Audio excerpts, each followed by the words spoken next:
everybody. આજે આપણે chapter number 8 વિદ્યુત ચુંબકીય તરંગો ના ટોપિક સ્થાનાંતર પ્રવાહ પર આધારિત દાખલાની ચર્ચા કરીએ અને ત્યારબાદ એના લીધે ઉદ્ભવતું જે ચુંબકીય ક્ષેત્ર કેપેસિટરની બે પ્લેટ વચ્ચે કેટલું હોય એની ચર્ચા કરી એના પર આધારિત દાખલાની ચર્ચા કરીએ. અહીં આપણે સૌપ્રથમ સ્વાધ્યાયનો 8.2 દાખલો જોઈએ. દરેકની ત્રિજ્યા capital R is equal to 6 centimetre હોય તેવી વર્તુળાકાર પ્લેટનું બનેલું એક સમાંતર પ્લેટ કેપેસિટર આકૃતિમાં દર્શાવ્યા મુજબની સંગારકતા C is equal to 100 pico farad, એટલે કે અહીં capacitance C is equal to 100 pico farad છે.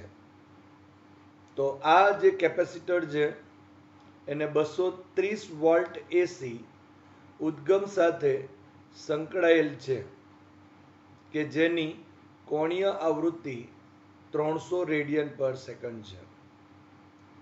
અહીં આપણને 3 ક્વેશ્ચન્સ આપેલા છે. ક્વેશ્ચન એ, વહન પ્રવાહ એટલે કે કન્ડક્શન કરંટનું આરએમએસ મૂલ્ય કેટલું હશે? ક્વેશ્ચન બી, શું વહન પ્રવાહ અને સ્થાનાંતર પ્રવાહ સમાન હશે? અને ક્વેશ્ચન સી, કે પ્લેટોની વચ્ચે અક્ષથી 3 સેન્ટીમીટર અંતરે આવેલા બિંદુ આગળ બી નો કંપ વિસ્તાર શોધો. તો અહીં આપણને જે આપેલ જે માહિતી છે એમાં અહીં વીઆરએમએસ આપેલ છે, ઓમેગા 300 રેડિયન પર સેકન્ડ આપેલું છે. અહીં જે કેપેસિટર છે એની વર્તુળાકાર પ્લેટની ત્રિજ્યા આપેલી છે 6 સેન્ટીમીટર અને કેપેસિટન્સ અહીં C is equal to 100 pico farad આપેલ છે. હવે એના ઉપરથી સૌપ્રથમ આપણે અહીં વહન પ્રવાહ શોધીશું અને એ વહન પ્રવાહનું જે આરએમએસ મૂલ્ય મળે છે એ જે આરએમએસ મૂલ્ય અને સ્થાનાંતર પ્રવાહ સમાન છે કે નહીં તે આપણે ચર્ચા કરીશું. અને ત્યારબાદ જે કેપેસિટરની બે પ્લેટો છે એની વચ્ચે જો અક્ષથી 3 સેન્ટીમીટર અંતરે જો આવેલા બિંદુ આગળ ચુંબકીય ક્ષેત્ર કેટલું, એટલે કે જે સ્થાનાંતર પ્રવાહ શોધવો પડશે પહેલાં, અને એ સ્થાનાંતર પ્રવાહને લીધે જે ચુંબકીય ક્ષેત્ર છે એનો કંપ વિસ્તાર એટલે કે મહત્તમ ચુંબકીય ક્ષેત્ર કેટલું થાય એ આપણે શોધવાનું છે. તો સૌપ્રથમ આપણે અહીં ક્વેશ્ચન એ જોઈએ. હવે અહીં જે આકૃતિ છે તે સમજી લઈએ કે અહીં આકૃતિમાં આ કેપેસિટર દર્શાવેલ છે. આ કેપેસિટર જે છે એની આ બે પ્લેટ આપેલી છે. આ બે પ્લેટના વિસ્તારની અંદર અહીં આપણે જે સ્થાનાંતર પ્રવાહ છે તે અહીં આ રીતે હશે અને જે આઈસી એટલે કે વહન પ્રવાહ એ બહારની તરફ હશે. અહીં જે એસી વોલ્ટેજનો જે સ્ત્રોત છે એને આપણે એસી મેન્સ બી કહીએ છીએ. વી ઇઝ ઇક્વલ ટુ અહીં 230 વોલ્ટ આપેલ છે. તો અહીં જે આપણે માત્ર કેપેસિટર ધરાવતું અહીં એસી પરિપથ આપેલ છે. તો એમાંથી વહેતો જો વિદ્યુત પ્રવાહ શોધવો હોય તો આપણા પાસે જે સૂત્ર છે IRMS is equal to VRMS divided by ઝેડનો ઉપયોગ આપણે કરીશું. જ્યાં વીઆરએમએસ એટલે જે એસી સ્ત્રોત છે એનો વોલ્ટેજ થશે. અહીં ઝેડ જે છે તે પરિપથનો ઇમ્પિડન્સ થયો. અહીં માત્ર ઇન્ડક્ટર ધરાવતો જ પરિપથ છે માટે ઝેડ ઇઝ ઇક્વલ ટુ અહીં એક્સી જેટલું થશે, એટલે કે કેપેસિટિવ રિએક્ટન્સ જેટલું થશે. તો જોઈએ આપણે કે માત્ર કેપેસિટર ધરાવતા એસી પરિપથમાં વહેતો પ્રવાહ IRMS is equal to VRMS divided by Z. આ જે IRMS છે એને આપણે IC પણ અહીં કહી શકાય. જ્યાં ઝેડ બરાબર આપણે કીધું તે પ્રમાણે Z is equal two XC, so is equal to અહીં 1/ωc થશે. માટે જો IRMSમાં અહીં જો કિંમત મૂકી દઈએ તો IRMS is equal to VRMS divided by XC થશે. હવે આપેલ જે માહિતી છે તે નોંધી લઈએ. VRMS is equal to 230 volt, C એટલે કે capacitance is equal to 100 pico farad, so is equal to 100 into 10⁻12 farad, so C is equal to અહીં 10⁻10 ફેરેડે થશે. અને ઓમેગા ઇઝ ઇક્વલ ટુ અહીં 300 રેડિયન પર સેકન્ડ થશે. હવે અહીં જે આપણને XC જે છે એ XCની કિંમત આપણે જોયું 1/ωc થાય. માટે એ કિંમત અહીં મૂકી દઈએ તો IRMS is equal to VRMS divided by 1/ωc થાય. અહીં છેદના છેદમાં છે માટે અહીં આ જે પદ છે ωc એ અંશમાં જશે.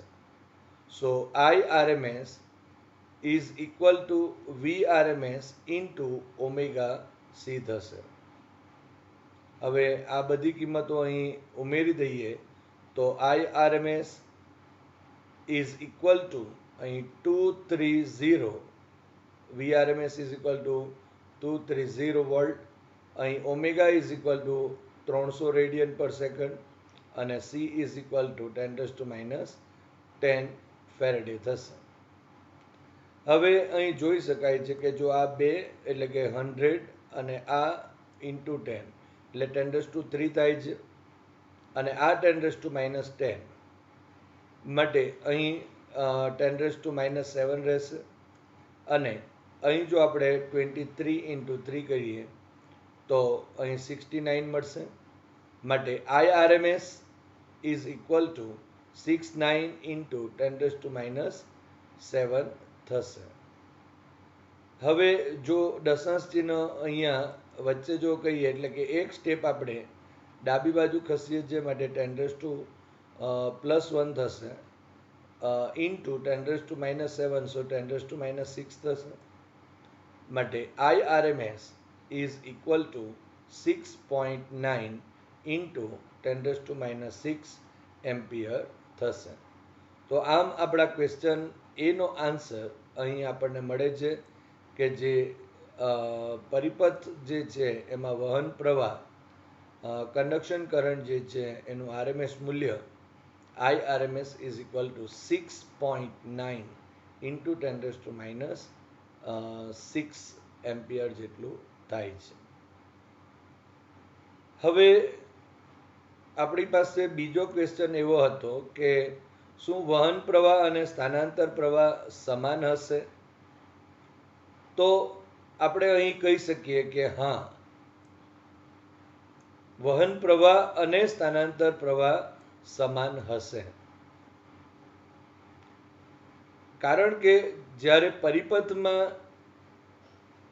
જે વહેતો જે પ્રવાહ જ્યારે સમયની સાથે સતત આવર્ત રીતે બદલાતો હોય છે ત્યારે આપણે જાણીએ છીએ કે IC is equal two ID થાય છે અને એ હોય જ છે.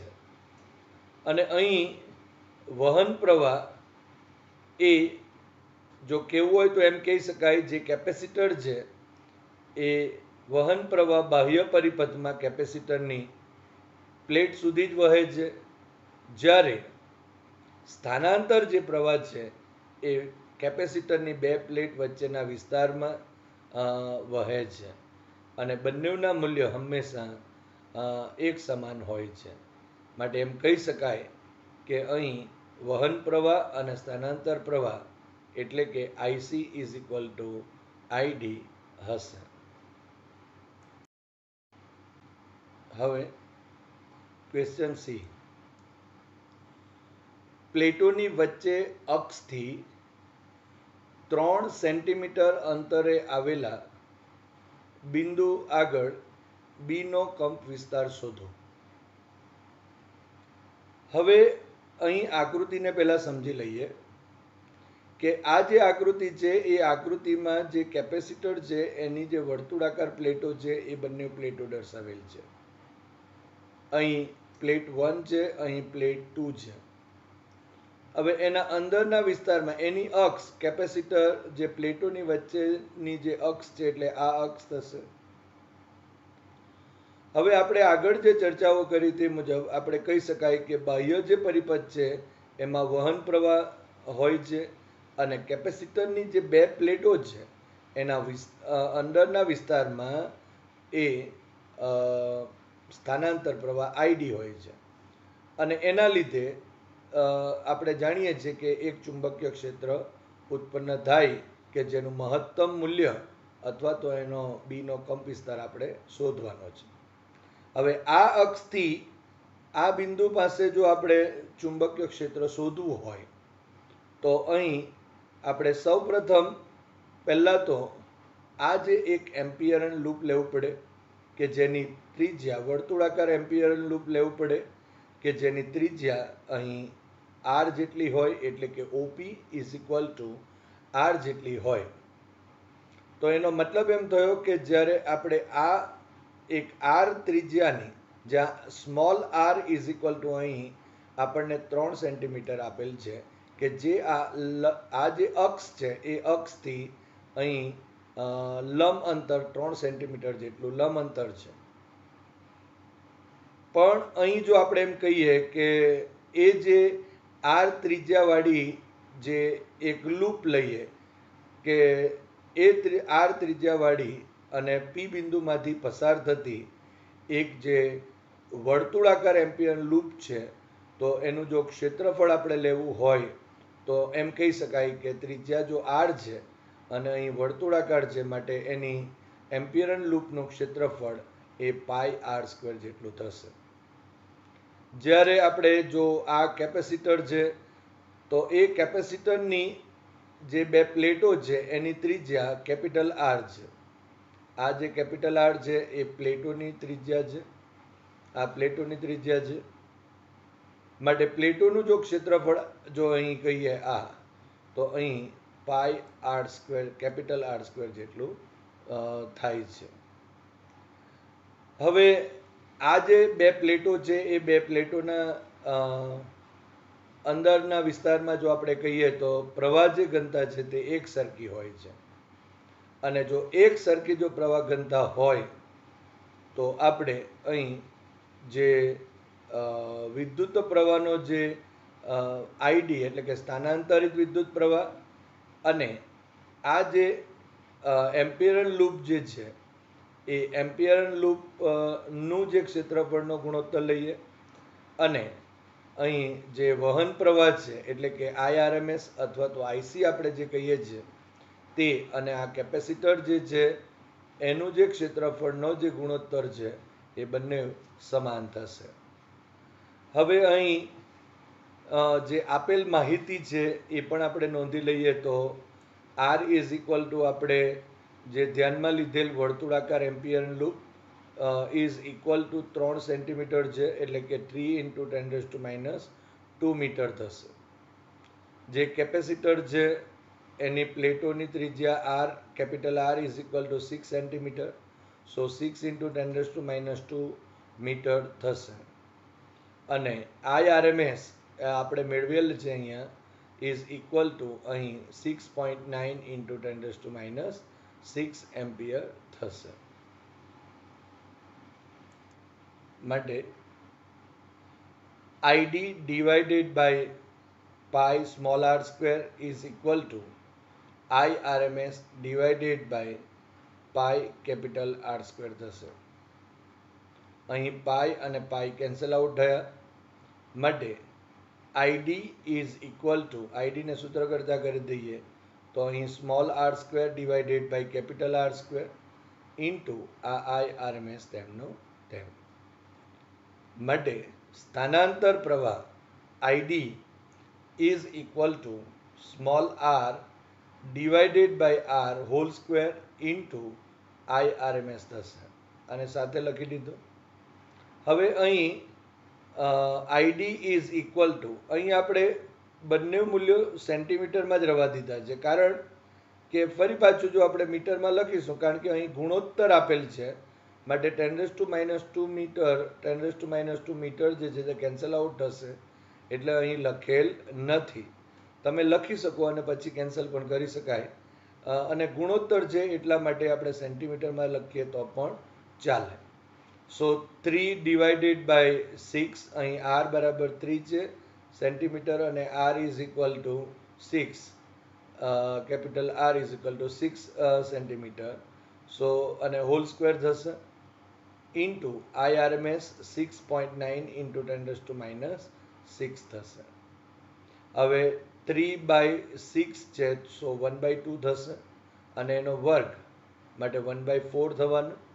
માટે ID is equal two 1/4 into 6.9 into 10⁻6. માટે જે કેપેસિટરની બે પ્લેટ વચ્ચે જે સ્થાનાંતર વિદ્યુત પ્રવાહ જો કહીએ તો તે ID is equal two 1.725 into 10⁻6 ampere થશે. તો અહીં આપણને સ્થાનાંતર પ્રવાહ જે છે તે મળે છે, અને એની કિંમત અહીં 1.725 ઇન્ટુ 10⁻6 એમ્પિયર છે. હવે આ સ્મોલ આર ત્રિજ્યાવાળી અને બિંદુ પી માંથી પસાર થતી જે વર્તુળાકાર એમ્પિયર લૂપ વડે જે ઘેરાતો સ્થાનાંતર પ્રવાહ છે એ આઈડી છે. એનો મતલબ કે એમ્પિયર લૂપમાંથી પસાર થતો વિદ્યુત પ્રવાહ જો સિગ્મા આઈ જો આપણે કહીએ તો તે અહીં આઈડી જેટલો છે. અને આ પ્રવાહને લીધે આ વર્તુળાકાર લૂપ પરના એટલે કે પી બિંદુ સહિતના બધા જ બિંદુઓએ પ્રેરિત જે ચુંબકીય ક્ષેત્ર બી છે એનું મૂલ્ય એક સમાન હશે. માટે આપણે અહીં જો આ જે લૂપ છે એ લૂપ માટે એમ્પિયર મેક્સવેલના નિયમનો ઉપયોગ કરતા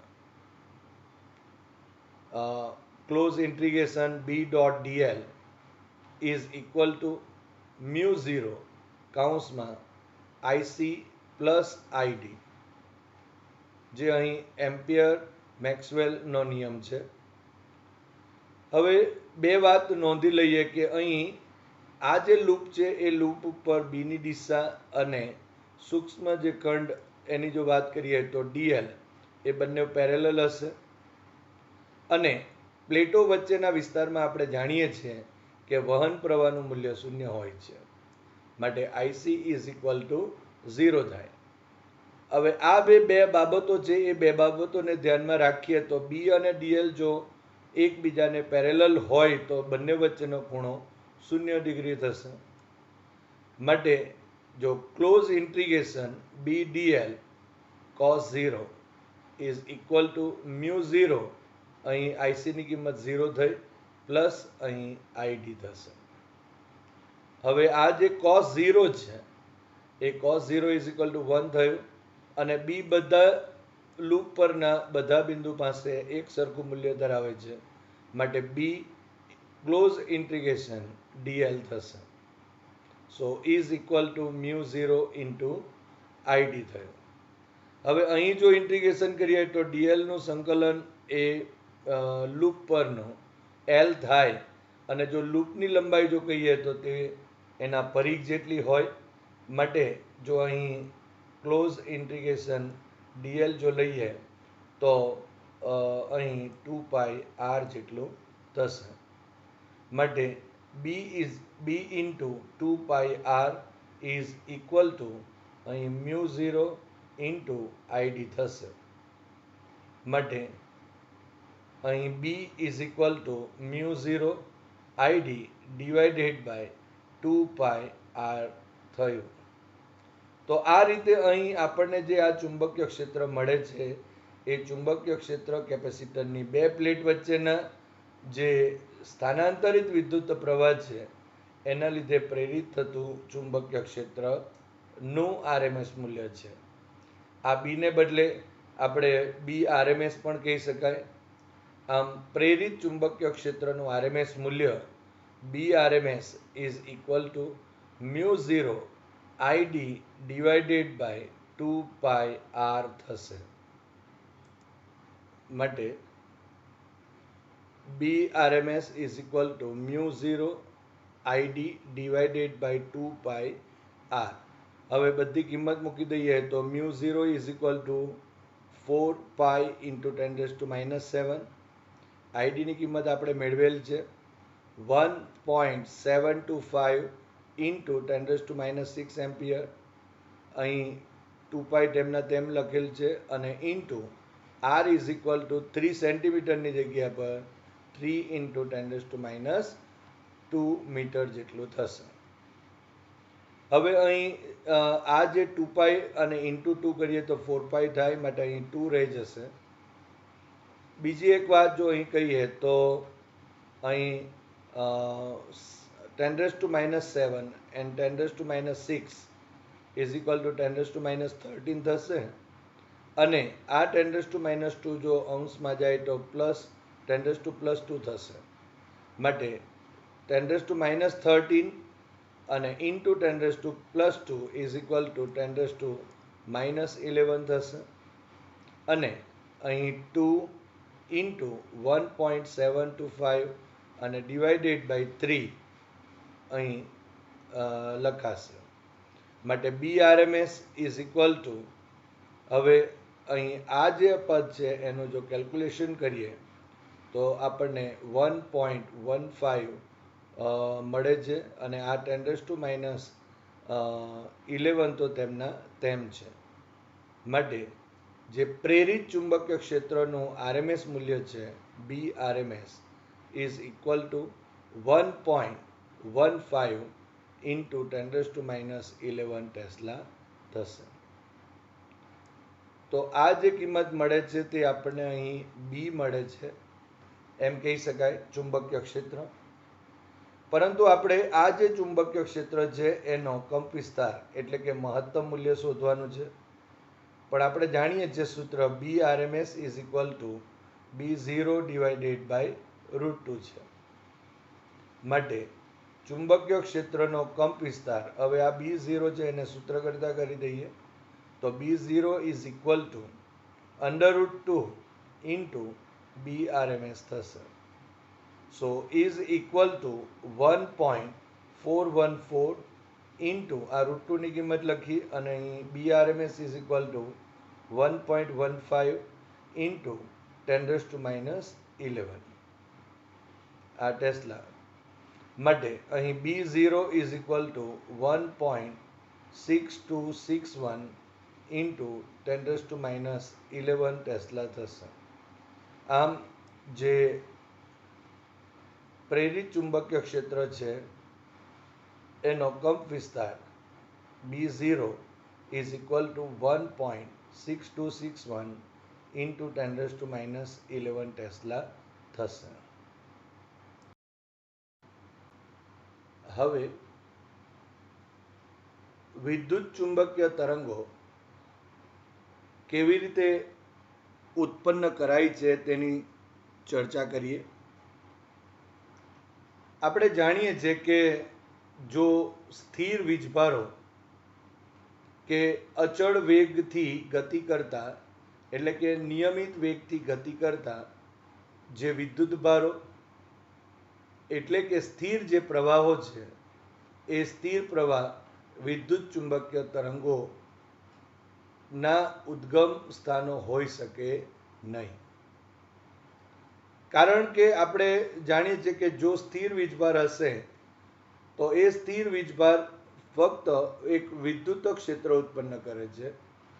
જ્યારે અચળ વેગથી ગતિ કરતા વીજભારો એટલે કે સ્થિર વિદ્યુત પ્રવાહ એક ચુંબકીય ક્ષેત્ર ઉત્પન્ન કરે છે, પરંતુ આ જે વિદ્યુત ચુંબકીય તરંગો છે એ તરંગો ઉત્પન્ન કરી શકે નહીં.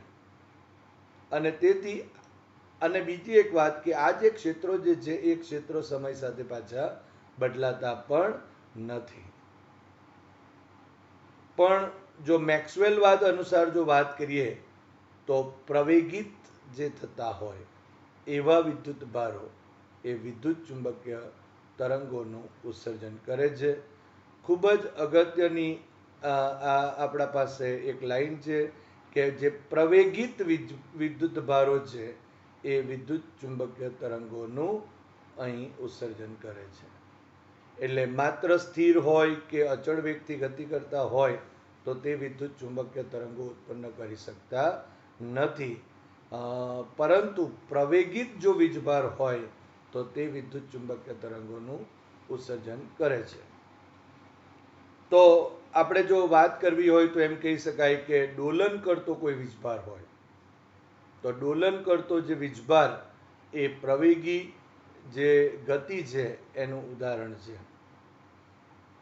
આપણે એલસી પરિપથની જે ચર્ચા કરી એ એલસી પરિપથમાં પણ જે વીજભાર છે એ કેપેસિટરની બે પ્લેટ વચ્ચે ઇન્ડક્ટરના લીધે જે ડોલનો કરે છે, અને ત્યારે ત્યાંથી પણ આપણે વાત કરી તે પ્રમાણે બદલાતા વિદ્યુત ક્ષેત્ર અને બદલાતા ચુંબકીય ક્ષેત્રને લીધે ત્યાંથી વિદ્યુત ચુંબકીય તરંગનું ઉત્સર્જન થાય છે. એનો મતલબ કે જે પ્રવેગિત વિદ્યુત ભારો છે તે વિદ્યુત ચુંબકીય તરંગો ઉત્પન્ન કરી શકે છે. તો એના માટે ધારો કે કોઈક આવૃત્તિથી ડોલન કરતા હોય અને જો એ ડોલન કરતા હોય એવા વીજભારને જો આપણે લઈએ તો અવકાશમાં એ ડોલન કરતા જે વિદ્યુત ક્ષેત્ર છે તે અને ચુંબકીય ક્ષેત્રનું નિર્માણ કરે છે. અને જો આ પ્રવૃત્તિ જે છે એનું જો પુનરાવર્તન થયા કરતું હોય તો એ જે વિદ્યુત ક્ષેત્ર અને ચુંબકીય ક્ષેત્રના જે ડોલનો છે તે અવકાશની અંદર પ્રસરતા હોય છે. અને આ રીતે જે વિદ્યુત ક્ષેત્ર અને જે ચુંબકીય ક્ષેત્રના જે ડોલનો છે એ અવકાશમાં જે પ્રસરતા હોય તો તેને જ આપણે અહીં વિદ્યુત ચુંબકીય તરંગો કહેવાય. એટલે એમ કહી શકાય કે કોઈક એક આવૃત્તિ ધરાવતું જે ડોલન કરતા જો વીજભાર લઈએ અને એ જે વીજભારને લીધે એ જે ડોલન કરતા વીજભારને લીધે અવકાશમાં જે સમય સાથે બદલાતા વિદ્યુત ક્ષેત્ર અને ચુંબકીય ક્ષેત્રનું નિર્માણ કરે, અને આ રીતે અવકાશમાં એ વિદ્યુત ક્ષેત્ર અને જે ચુંબકીય ક્ષેત્ર છે તેના ડોલનો જો પ્રસરણ પામતા હોય એકી સાથે તો તેને આપણે વિદ્યુત ચુંબકીય તરંગો કહીએ છીએ. હવે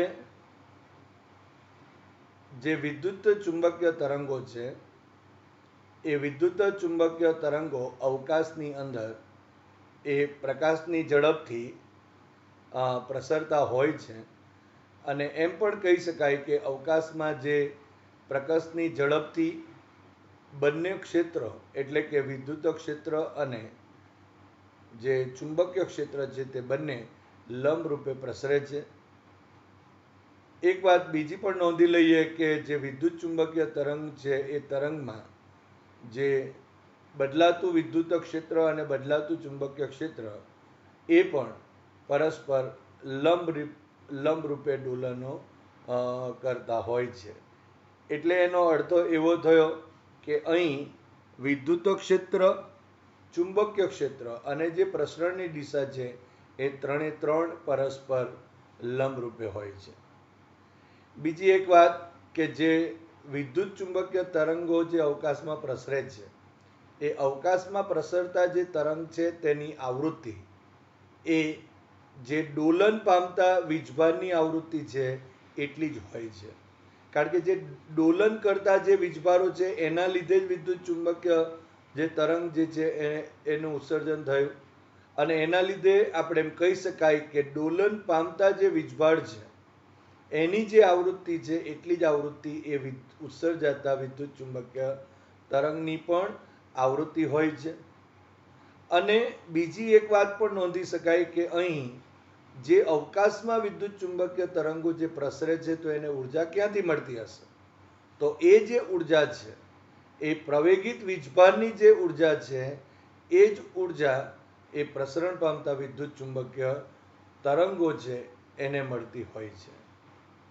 આમ આપણે વિદ્યુત ચુંબકીય તરંગો અવકાશમાં આપણે કહી શકાય કે બદલાતા વિદ્યુત ક્ષેત્ર અને ચુંબકીય ક્ષેત્રના જે સદિશ સ્વરૂપે ડોલનો જે છે તે પ્રસરે છે, અને જે વિદ્યુત ક્ષેત્ર અને ચુંબકીય ક્ષેત્ર અને પ્રસરણ એ ત્રણે ત્રણ પરસ્પર લંબરૂપે હોય છે. હવે જે પ્રકાશના જે પ્રકાશ જે છે એ વિદ્યુત ચુંબકીય તરંગો છે, એમાં જે વિદ્યુત ક્ષેત્ર અને ચુંબકીય ક્ષેત્રના સદિશો જે છે એ લંબરૂપે રહીને ડોલનો કરતા હોય છે. હવે આપણે જાણીએ છીએ કે મેક્સવેલ વાત પછી હર્ટ્ઝે પહેલીવાર જે વિદ્યુત ચુંબકીય તરંગો છે એ વિદ્યુત ચુંબકીય તરંગની પ્રાયોગિક માહિતી આપેલી. પ્રાયોગિક એમણે વિદ્યુત ચુંબકીય તરંગો ઉત્સર્જિત કરેલા. તો 1885માં જે હર્ટ્ઝ નામના વૈજ્ઞાનિકે છે એમણે આ પ્રાયોગિક રીતે વિદ્યુત જે ચુંબકીય તરંગો છે તેની પ્રયોગશાળામાં ઉત્પન્ન કર્યા હતા. હવે એટલે એનો અર્થો એમ થયો કે આ વિદ્યુત ચુંબકીય તરંગો માત્ર પ્રયોગશાળા પૂરતા જ મર્યાદિત હતા. ત્યારબાદ હર્ટ્ઝના પ્રયોગની સફળતા બાદ જો આપણે કહીએ તો જગદીશચંદ્ર બોઝ એ પણ કલકત્તાની અંદર ટૂંકી તરંગ લંબાઈ એટલે લગભગ 25 mm થી 5 mm ધરાવતા જે ટૂંકી તરંગ લંબાઈ ધરાવતા વિદ્યુત ચુંબકીય તરંગનું ઉત્સર્જન અને અવલોકન કરવામાં સફળ થયા હતા. પરંતુ એ વિદ્યુત ચુંબકીય તરંગો પણ માત્ર ને માત્ર પ્રયોગશાળામાં સુધી જ મર્યાદિત હતા. પરંતુ એ સમયમાં જે ઇટાલી છે એ ઇટાલીમાં જે ગુગ્લિએલ્બો માર્કોનીએ જે ઘણા કિલોમીટર દૂર સુધી વિદ્યુત ચુંબકીય તરંગોને જે મોકલી શકાય એ મોકલવામાં એમને સફળતા મળી હતી. તો આમ અહીં આપણે વિદ્યુત ચુંબકીય તરંગો કેવી રીતે ઉત્પન્ન થાય છે અને કેવી રીતે પ્રસરે છે એની આપણે ચર્ચા કરી.